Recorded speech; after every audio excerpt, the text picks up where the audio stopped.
All right, here is a couple extra problems on solving rational equations for those that just want to see a couple more examples, little more challenging than the ones we may have done in the classroom. When we're adding rational fractions or subtracting, they're these functions, they're just fractions.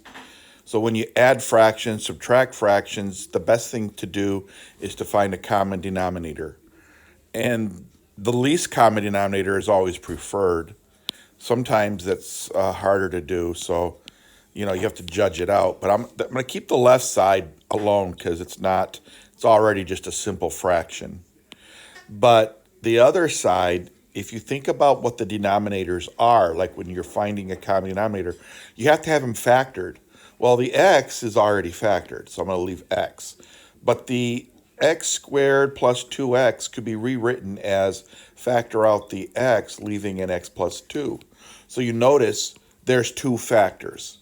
Now, it has an x and it has an x plus 2, but since you've already used one of the x's right here, I don't need to rewrite the other x. You can, but you don't have to. So I'm going to use this factor, x plus 2. And now what this means is this would be my common denominator. So my goal is to turn both of those fractions into that same denominator. So I'm going to rewrite the left as an x plus 1 over the x. But what it's missing is the x plus 2. So I'm going to multiply this numerator by an x plus 2, this denominator by an x plus 2. Therefore, I'm really multiplying by 1, so it doesn't really change it, but it does make it look different, minus the 1 stays on top, and then the x times x plus 2, well, it already is an x times x plus 2. It already had the denominator that was the same as the other denominator now, so I will keep the left side, 1 over x plus 2.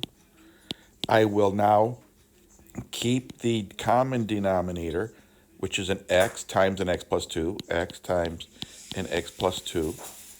Then I will take my numerator, which became an x plus 1 times an x plus 2, x plus 1 times an x plus 2, and I will subtract the other numerator, 1. That's how you add fractions. You keep the denominator, add or subtract the numerators. Now, if you would like, you could simplify the top of that the right numerator, but I got a little secret for you. If you change the left fraction to the same denominator by multiplying it by an x over x, magic happens. Let me show you what happens. That becomes an x over an x times x plus 2 equals to, let me clean up that numerator of the right fraction. X plus 1 times x plus 2 is x squared, 2x plus 1x, that would be this outside and inside, plus 3x. And then a 2 times 1 is a plus 2. And don't forget I have this minus 1 over the same denominator, x times x plus 2. The fraction changes to x over x times x plus 2.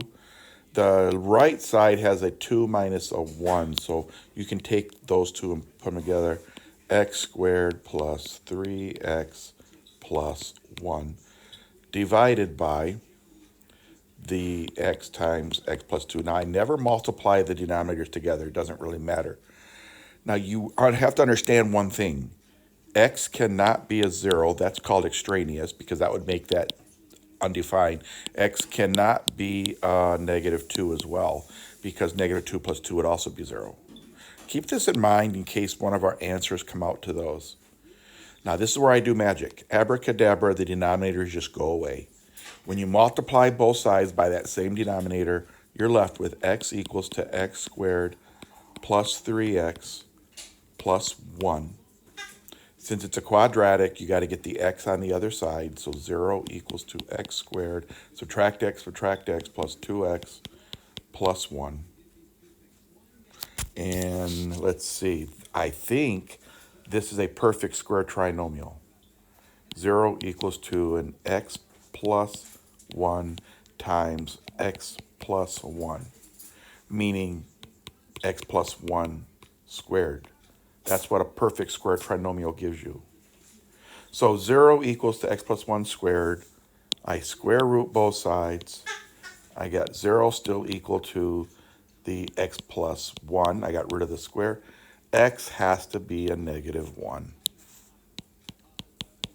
And it is not one of the extraneous solutions. I'm looking up there. So I'm going to keep this answer. Now, normally you should plug that answer into the original problem and see if it works. I'll let you do that. If I'm wrong, but I do have the answers over here. So let me go back to the second problem. And I'm going to do the same thing. Try to factor all the denominators. And since the right side looks as ugly as the one of the fractions here, I will do x minus 2, x minus 5 is already factored, equals to, or minus, not equals, minus 1. Factor out the common x, leaving x minus 5, equals to 2. Factor out the common x minus 5. And I can clearly see that my common denominator is an x times an x minus 5. So the right fraction has it. The right side of the left has it. All I'm missing to have the common denominator of this one is multiplied by an x over an x. Now, realize the denominator can never be 0, so x cannot be 0, and x cannot be 5.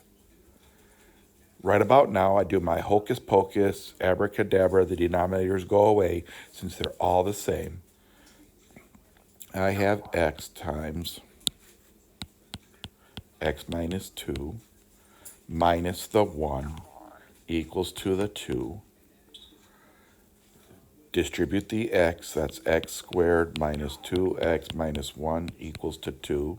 It's a quadratic, everything has to get on the same side. I subtract 2 from both sides, x squared minus 2x minus 3 equals to 0. And hopefully it factors. If it doesn't factor, you have to use your quadratic formula. But I know you're bright enough to do x minus 3, x plus 1 will be perfect, equals to 0. Set each of those factors equal to 0. X minus 3 is 0. X plus 1 equals to 0. X can be a 3, and x can be a negative 1. Check the extraneous solutions. I'm good to go. Those should be my answers. Let's go next page and see if it is 3. So this is an Algebra 2 lesson. For some of you, it was review. A couple of you didn't do it last year. And go ahead and enjoy and get this on your own paper. You even have permission to put it on the cheat sheet that I gave you for your test. Over and out. Let's see. It looks like I'm correct. X is a negative 1. All right. And a negative 1. 3 and a negative 1. Yes, I have the answers.